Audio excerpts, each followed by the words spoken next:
obviously one of the things that's gone on is that scripted content production very much ground to a halt. It is slowly creeping back up, but we actually have a question from the audience that's one that was already on our list, which is, are we in any danger of running out of new content? Is the era of peak TV just on pause? Is it over? Where do you see the creation of new content coming from? Is it going to be more unscripted content, reality content, animation? Michelle, your thoughts on that?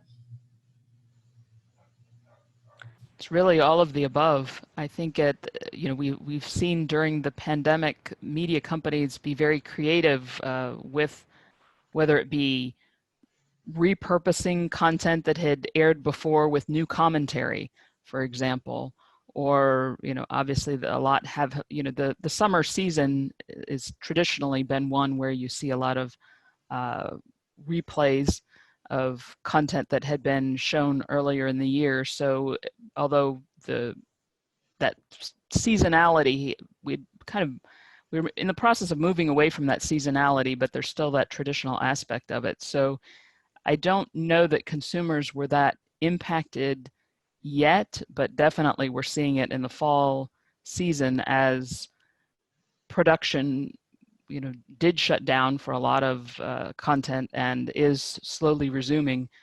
But then you certainly have content creators that are not necessarily tied to tradition, what we think of as premium production, that don't recognize any kind of seasonality and continue to produce new content week in and week out as they always have.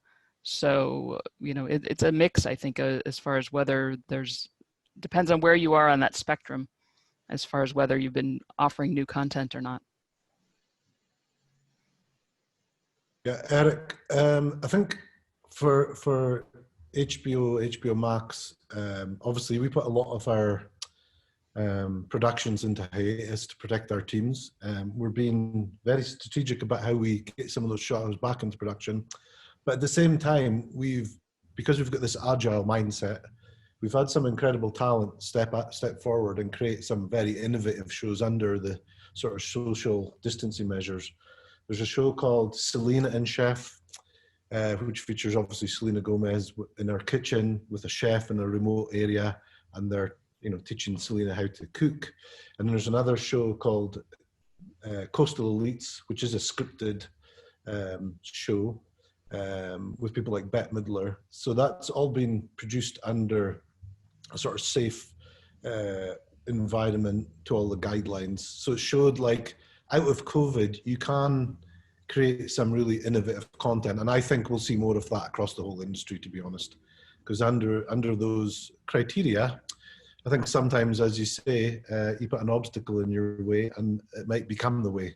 So this may become more of the new norm, remote production, maybe one or two people in a room who are already in in their family or in their household, producing what is actually very compelling content. So those are just two examples of things that we've done just to pivot very quickly, and talent has stepped up and said, how can we, fill in the gap, basically.